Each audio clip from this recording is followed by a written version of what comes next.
Olá, pessoal. De novo, eu peço desculpa pela qualidade do vídeo, porque, infelizmente, estamos na pandemia ainda e temos que fazer as conversas online. Você já ouviu falar em culinária terapêutica? Diferente aqui no canal, né? Então, para conversar sobre isso, que eu tenho quase certeza que você ainda não conhece, hoje quem está aqui com a gente, a Raquel Ortega. Ela é terapeuta ocupacional. Eu vou deixar ela se apresentar. Olá, obrigado pelo convite, é um grande prazer estar aqui e poder estar falando de culinária terapêutica, que é uma grande paixão minha. Eu sou terapeuta ocupacional, eu atuo há 21 anos na área da saúde mental, entre neurologia e psiquiatria. Há 5 anos eu abri um centro de desenvolvimento humano que se chama Inclusione, em Campinas, interior de São Paulo. E lá a gente trabalha todo o repertório de arte e cultura. E um dos viés bastante importantes é a culinária terapêutica, que eu já desenvolvo há 18 anos. Né? Isso é uma paixão minha, essa coisa da culinária veio da casa da avó, dos almoços de domingo. Então, isso eu cresci com isso e consegui levar isso para o trabalho, para desenvolver crianças, adultos e jovens com deficiência, usando todo o repertório da cozinha, da culinária e de tudo que envolve esse espaço tão aconchegante da casa da gente, que é a cozinha. Então, o pessoal que assiste aqui, né, que vê os vídeos do meu canal, nós temos estudantes, temos públicos que não tem nada a ver com saúde, temos psicólogos, temos outras áreas da saúde também. E eu acredito que eles estão aí acostumados a ver a terapia como aquela coisa, vamos sentar, vamos conversar numa clínica, e aí você traz aí a culinária, né? É difícil de passar pela cabeça da gente, né? O que tem a ver, né? O que é culinária com terapia, como isso pode ajudar. E aí você falou ainda que tem um público grande, né? Não tem restrição de idade, tem crianças, jovens, adultos, crianças também na culinária, né? Como que funciona isso? Como que é essa culinária terapêutica? Eu falo que a culinária é um caminho sem volta. A culinária é simplesmente apaixonante, seja pelo prazer de comer, quanto pelo potencial de desenvolvimento que eu agrego em cada receita que eu proponho. Quanto à faixa etária, eu faço culinária com criança de 3 aninhos de idade. Mas é claro que é tudo adaptado. Tem um mito, às vezes a gente fala assim para as famílias, vou trabalhar com culinária. A primeira coisa que vem na cabeça é assim, uma faca, os utensílios de vidro, fogo, né, do fogão, aquelas coisas extremamente perigosas da cozinha. E não, na verdade, a gente trabalha com tudo muito adaptado, justamente para promover desenvolvimento e não causar nenhum tipo de risco, né? Então, por exemplo, com criança pequena, eu consigo... eu tenho receitas que não vão ao fogo, que usam apenas geladeira, como, por exemplo, uma receita que eu uso é o falso danoninho, né? Geralmente, danoninho é uma receita que é uma receita, as crianças adoram, mas a gente consegue fazer o falso, que eu uso outros ingredientes, como o iogurte natural, o suco em pó, e é só uma mistura de ingredientes, depois a gente leva à geladeira para ele ficar um pouquinho mais consistente para poder comer. Isso é culinária, então eu estou explorando outra textura com essa criança, que eventualmente é uma criança que ainda está se acostumando com uma alimentação um pouco mais sólida, então eu vou introduzindo outros alimentos, ampliando o repertório alimentar, que é muito comum, a gente que está no universo das pessoas com deficiência, eles são muito restritos, então eu consigo trazer outros sabores, outros aromas, de sensibilizar a questão tátil deles, porque nessa hora eu consigo mexer com uma colher, mas eu posso promover para ele mexer com a mão, né? E usando essa referência da alimentação, que a gente vai comer, que é super gostoso e tal, e ele se envolve naquilo porque ele quer comer, na verdade. Eu que quero que ele ponha a mão, mas ele quer comer. Então, ok, vamos lá. E ele come. Então, assim, eu consigo explorar com criança pequena as frutas. Então, assim, vamos pegar uma manga, vai descascar a manga? Claro que não. Nenhuma criança tão pequena tem habilidade com a faca, mas daí eu já ofereço a manga descascada, mas tem que pegar a manga, faz uma meleca. A gente consegue fazer um mousse, por exemplo, de manga, que é só colocar os ingredientes no liquidificador e ligar o liquidificador. Daí eu consigo trabalhar a questão auditiva, a hipersensibilidade aos sons, mas na verdade ele resiste ali porque ele quer comer. Eu que quero trabalhar a questão auditiva, a questão do olfato, do paladar, e por aí vai com as crianças pequenas. Crescendo um pouquinho mais, quando essa criança já tem uma idade de 6, 7, 8 anos, eu posso focar introduzir talheres. Então, a criança que não sabe cortar o seu bife com a faca, porque a mãe sempre teve receio, nunca deu a faca para aquela criança. E a faca, a gente tem toda uma metodologia, tem um processo que você introduz o uso da faca, que é meio mito, né? Porque faca é perigosa. Mas a gente tem uma metodologia para fazer isso. A gente nunca vai entregar para a criança no primeiro dia uma faca enorme de pão. Não. A gente tem facas menores, facas infantis, facas adaptadas, facas sem corte. Então, eu tenho toda uma graduação que a gente cumpre para ele ir experimentando os tipos de corte com alimentos adequados. Por exemplo, ele começa a aprender a cortar com uma batata cozida, ele simplesmente faz um corte, para daí a gente mostrar para ele que o uso da faca é para frente e para trás, para ele entender que ele tem que fazer esse movimento, para daí a gente passar para alimentos com uma consistência um pouco maior, por exemplo, uma salada de fruta, né? A banana é uma fruta mais macia para cortar, a maçã um pouco mais tensa, né? Então é um outro tipo de força, e aí eles vão aprendendo, só que para eles fica sempre aquela história, ai que delícia, eu vou comer, né? E isso é muito legal. E a gente vai aprimorando essas receitas, né? Que eles amam, né? Quando a gente cria. Então, eu consigo fazer confeitaria, eu faço cupcakes, daí tem a decoração, tem as cores, as formas. A gente faz panquecas em forma de bonequinhos. Eu tenho formas que vão na frigideira para fazer. Então, cria forma. Enfim, assim, tem uma infinidade. Eu também já atendi muita criança com distúrbio de aprendizagem, né? Que como eu fico muito no universo da deficiência intelectual pelo meu trabalho, às vezes fica, mas a gente amplia. As crianças com distúrbio de aprendizagem, eu consigo trazer a matemática, o português, os conceitos de física e química, que eventualmente eles têm dificuldade, para as receitas. Então, ao invés de chegar com uma criança com uma dificuldade como uma dislexia, como troca de letras, né? Falando do português, eu trago para a culinária, e já aviso a mãe, ó, não fala que a gente vai trabalhar português, porque a criança já está desesperada com essa dificuldade, ela tem consciência. Então, assim, não, você vai fazer uma culinária com a tia Raquel e tá tudo ótimo. Na culinária, tem um momento de escrever a receita, né, que eu faço com essa criança, porque eu quero trabalhar a escrita dela. Então, ela escreve a receita, um dia escreve eu tenho uma parede que é uma lousa, escreve ali, ou escreve no papel, só marca os ingredientes, ou marca a validade que eu preciso saber, que na verdade eu nem preciso, mas assim, eu promovo espaços dentro daquela receita para que essa criança, esse jovem se desenvolva. Matemática, mesma coisa. Se ele ainda está quantificando, a minha receita, por exemplo, de salada de frutas, eu vou precisar de 8 rodelas de banana, de 10 quadradinhos de maçã, daí eu vou dando a oportunidade dele contar, porque eu quero a quantidade. Agora, de repente, ele está em frações, e a questão da fração está um pouquinho mais adiantada na matemática e está com dificuldade. Então, eu preciso de 1/4 de maçã, né? Eu preciso de 1/8 de melão fatiado, né? Daí eu graduo, pensando no que eu quero desenvolver com essa criança, com esse jovem. Então, assim, tem N possibilidades. A cozinha, nesse sentido, fica gigantesca, né? De possibilidades. E eu também gosto, então a gente se diverte cozinhando. O resultado, então, é um reforço aí que você aplica, né, para todo esse trabalho. Você sempre foca no final ali, apesar de estar ensinando aqui no caminho, o final é importante para quem está ali de aluno. Exato. Para eles sempre fica essa questão do comer no final. Né? E daí tem dois ângulos que são legais. O primeiro que é realmente comer, porque se eu quero que aquela criança experimente uma textura diferente, a gente colocou de repente um alimento diferente, um ingrediente diferente, então a gente come ali mesmo. Não, vamos cortar, a gente monta um prato bonito, envolve ele para que ela coma aquilo que é o nosso objetivo.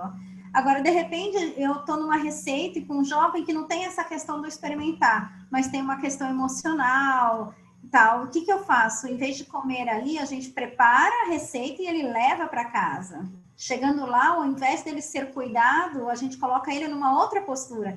Ele está cuidando da família dele, ele está oferecendo o alimento para o seu pai, para sua mãe, para o seu irmão, enfim, para a família. Isso emocionalmente tem uma característica bastante importante, né? Do cuidar do outro, do alimentar o outro, e é sempre gostoso, né? Então a comida é algo que eles recebem em casa um feedback extremamente positivo, né? Porque é gostoso. Sim. E daí a gente também cuida nesse sentido, quando o objetivo é esse, de fazer coisas realmente bem gostosas. Para qualquer um em casa que colocar na boca, seja um bolo, seja um pão, seja uma torta, uma quiche, colocar e falar, nossa, que delícia, né? Para não titubear, né? Não vamos fazer nada muito complicado para não correr esse risco. No começo, você até citou algumas frutas. Você falou em questão de manga. O que vem na minha cabeça? A pessoa comendo manga é aquela meleca, aquela coisa, né? E eu tô até lembrando de ontem que eu participei de uma live falando do Divertidamente, que tem o nojinho. Uhum. Eu acredito que você já tenha passado por algumas pessoas que têm esse nojinho aí ativado, né? E como que você lida com isso? Muitas. Daí, na verdade, a gente trabalha na culinária de forma indireta, né? Em nenhum momento eu vou dizer, olha, vamos fazer uma receita com manga porque a manga é melequenta, ela suja toda a mão. Não. Nossa, a manga é uma delícia, você viu que fruta bacana, que estação que tá, que época que dá e tal, vamos pegar, olha a cor dela, vamos descascar, sente o cheiro e tal, segura aí para mim que eu vou pegar o prato. Então, né? Daí ele está me ajudando, daí ele se desconcentra da questão da aversão sensorial e concentra porque ele vai me ajudar. Daí eu ponho uma pilha de, nossa, que delícia, isso vai ficar muito gostoso, eu adoro, eu estou morrendo de vontade de comer, você vai levar para cá. Daí a gente também alimenta nesse sentido para desconstruir essa coisa. Uma receita que eu trabalho muito é a do pão caseiro. E é muito comum também eles terem a versão na hora de colocar realmente a mão na massa, que você sova aquela massa, porque ela fica meio grudenta Sim. no começo. Então, às vezes eles não querem pôr a mão, e daí eu vou com a farinha, né? Que a gente também tem uma graduação. A farinha é muito mais fácil de ser aceita do que ela já molhada ali naquela água, no fermento e tal. Então, eu jogo a farinha sem querer. Ai, opa, desculpa, caiu na sua mão. Não, não foi nada, tá?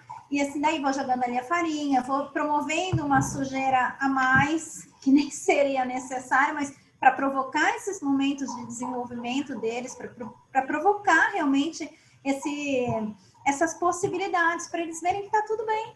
Né? E aos poucos eles vão, porque daí eles não estão concentrados se eu estou jogando farinha na mão deles, se eu derrubo farinha na roupa sem querer, se eu peço para eles segurar o rolo de macarrão na hora de abrir e está sujo, porque eu já sujei antes.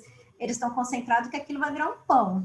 E pão é uma delícia, e pão vai sair quentinho, e a gente vai passar a manteiga no pão. Então, assim, foco no pão e eu vou explorando, quer seja qual objetivo eu tenho com aquela criança, com aquele jovem, com aquele adulto nessa atividade. Então, a escolha da receita também tem muito a ver com isso, do que eu quero, aonde eu quero chegar, que objetivo que eu tenho com aquela pessoa que está ali comigo, criança, jovem ou adulto, e não simplesmente, qualquer receita. Não é qualquer receita. E aí você acaba escolhendo receitas também que ficam mais fáceis em questão de rigidez, que existe a possibilidade de erro, porque você falou que trabalha com deficientes intelectuais. Então, às vezes, Exato. pode acontecer um erro ali no momento, né? De fazer, coloca mais, coloca menos. O cuidado que eu tenho nesse sentido são trabalhar receitas que eu conheço. Às vezes eu até proponho uma receita nova, mas eu testo em casa para depois levar para lá, justamente para mim cuidar disso, né? Porque não pode dar errado. A gente não pode fazer um pão que fica duro e não dá para comer. A gente não pode, né? Então, assim, eu cuido disso. Então, são receitas que eu já conheço e eu graduo as etapas, por exemplo, se é uma criança que já sabe, uma criança, um jovem, um adolescente, que já sabe as medidas, que eu digo, ó, uma colher de café, uma colher de chá, uma xícara, tal, ele sabe colocar, ok. Se é uma criança que ainda não, que meio que vira tudo, que gosta daquela bagunça, por exemplo, o sal eu coloco. Porque ele não pode errar a mão no sal. Tá. Deve comer coisa extremamente salgada que não vai dar para comer. Então ele exagera na farinha. Pai, uma vez eu, uma vez você. Daí minha vez é o sal, a vez dele é a farinha. Porque ele pode até pôr um pouco mais de farinha, mas eu consigo corrigir com leite, com a água, seja dependendo da receita. Mas sal eu não corrijo. Né? Dependendo do prato, a pimenta eu não consigo corrigir, né? Então, Tá. algumas coisas eu doso nesse sentido, né? E, enfim. Já teve algumas situações que a pessoa levou a receita e falou, não quero fazer a sua, eu quero fazer a minha. Tá. Teve, e aí? Tá, Você não testou antes, e aí, como que você lida com a situação? Mas assim, apesar de já aconteceu de serem receitas não testadas, mas com ingredientes que eu conheço. Até porque eu que levo os ingredientes, né? Eu que tenho lá na nossa cozinha terapêutica os ingredientes. Então, assim, daí por vezes eu contorno, mas sempre garantindo que o resultado final vai ser gostoso. Assim, não dá para correr o risco de fazer uma culinária e terminar com um negócio ruim. Sim. Então, assim, eu sempre garanto de alguma maneira. E, eventualmente, assim, não, eu quero porque eu quero fazer tal receita X que eu não conheço. Eu combino, tudo bem, na próxima semana, pode ser? Porque daí eu tenho esse intervalo para testar isso, para experimentar e tal, para daí a gente fazer com mais segurança esse processo no próximo encontro, né? E você trabalha sempre individual com a pessoa ou acaba fazendo em grupo isso? Para trabalhar socialização, tudo? E tudo. A gente faz individual, faz grupo. Na maioria das vezes eu gosto de grupo, né? Principalmente com os adolescentes e adultos, a troca faz muito sentido, porque daí, além do desenvolvimento da receita em si, eu tenho noção de grupo, de cooperação, de colaboração, de regras, de esperar a vez, porque daí cada um faz uma etapa, não é cada um fazendo o seu pão. Fazemos um pão para todo mundo comer junto e confraternizar no final. Então, quem coloca qual ingrediente? Um sabe o que é fermento, o outro não sabe. Fulano, explica para o ciclano para que serve o ingrediente nessa receita, né? Quem sabe medir, eu preciso de gramas, eu preciso de xícaras, tal. Então, eles vão trocando e construindo um conhecimento no grupo. Daí eu gosto bastante. Criança, a mesma coisa, a não ser que seja algum objetivo muito específico, assim. Então, aquela criança que está com dislexia, com uma troca da letra X, né, do P com o B. Então, assim, muito daí eu preciso sentar com ela e, né, daí promover um desenvolvimento ali. Mas, de uma maneira geral, o grupo é muito rico.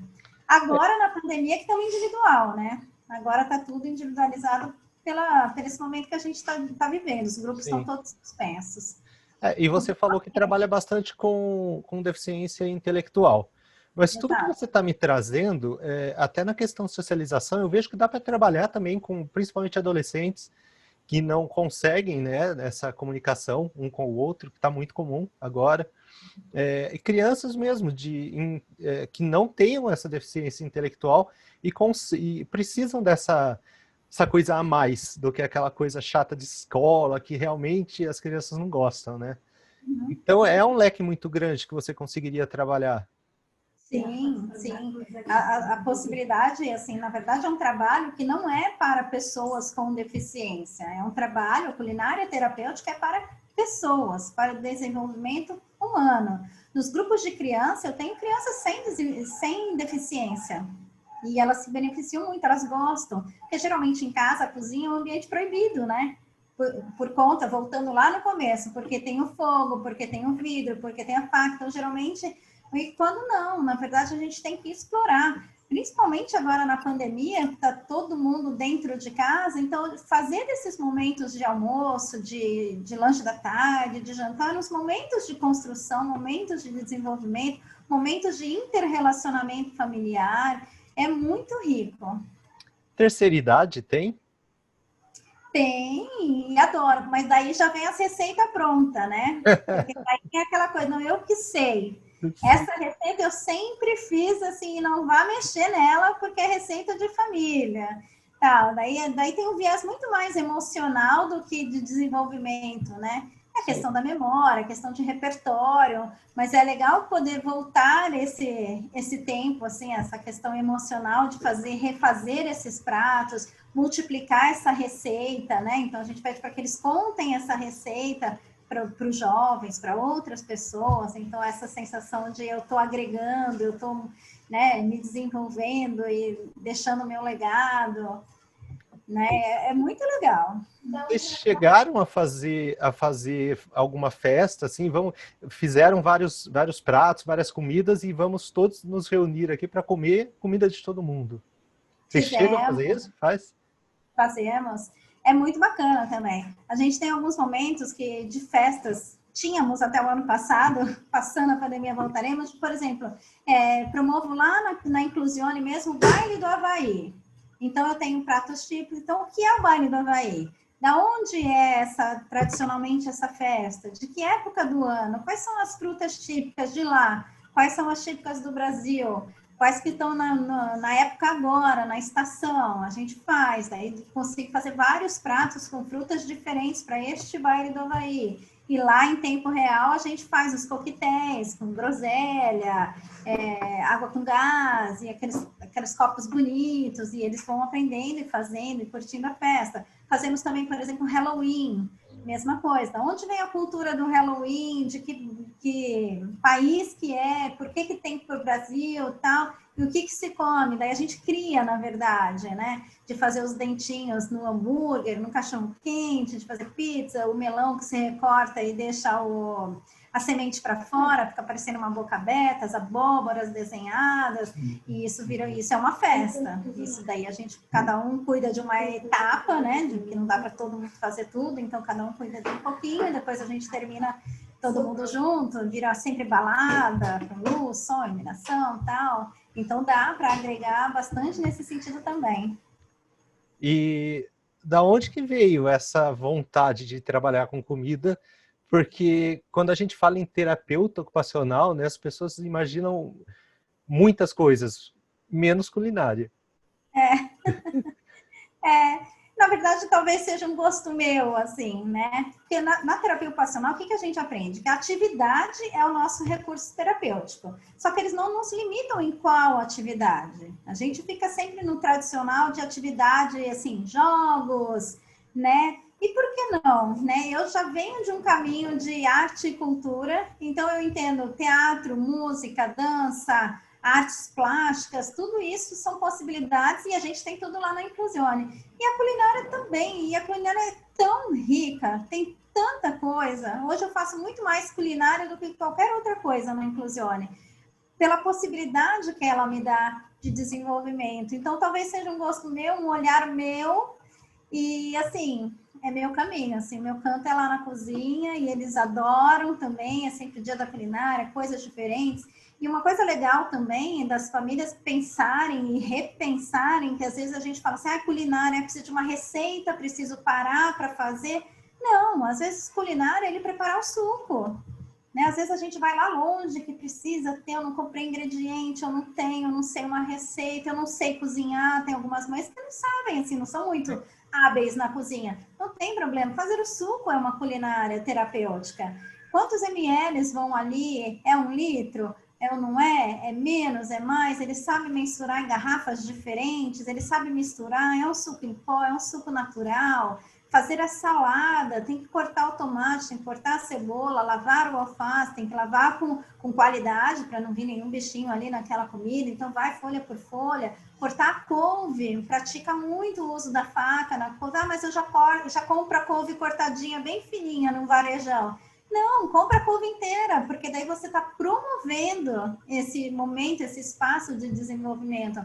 A criança sabe descascar, porque hoje a gente tem um descascador. Então, assim, descasca a batata, descasca a cenoura para a mamãe fazer a sopa, para fazer o purê, enfim. Né? Então, envolvê-los nesse sentido, nem tudo é receita, né? Nem tudo é sofisticado e ingredientes dificílimos. É o dia a dia, né? E isso tudo é autonomia, isso tudo é desenvolvimento. Né, de saber misturar o seu achocolatado no leite de manhã com autonomia, saber a quantidade, né? Quantas colheres eu coloco numa caneca? Assim, às vezes é muito simples e tá ali do nosso lado e a gente vai lá e faz para ele, filho, tá aqui seu copo de leite. E não, isso é um momento, isso é desenvolvimento, isso é autonomia, isso é vida adulta, né? Isso precisa acontecer. E você falando todas essas atividades, tudo isso que você trouxe, com certeza despertou aí interesse de algumas pessoas que estão vendo também, né? De conhecer, de participar. Aonde que fica esse espaço? Como que faz para participar? Como que funciona? Nós estamos em Campinas, que é interior de São Paulo. O site é inclusione.com.br. E daí é só ligar para a gente. Lá no site tem todos os contatos, tem o WhatsApp. Tem o Instagram, para quem quiser, o Instagram, na verdade, é a rede social que a gente mais movimenta atualmente. Tá tudo lá, tem os contatos, via direct, sou eu mesma que respondo, sou eu mesma que entro em contato, e é só marcar um horário. Não precisa ser paciente da Inclusione para fazer essa culinária comigo. Ele pode fazer uma culinária avulsa. Eu quero aprender tal receita, eu quero experimentar uma vez o processo. A gente pode fazer isso de formas avulsas, assim, individuais e tateando, porque uma receita eu tenho início, meio e fim no mesmo dia, no mesmo processo. Eu trabalho com horário estendido, justamente, né, para poder assar, cozinhar, seja lá o que for que aquela receita precise. Então, assim, é só entrar em contato, estamos de portas abertas, é uma delícia, eu garanto, eu adoro, sou extremamente apaixonada pela culinária e será um prazer receber todo o seu público lá.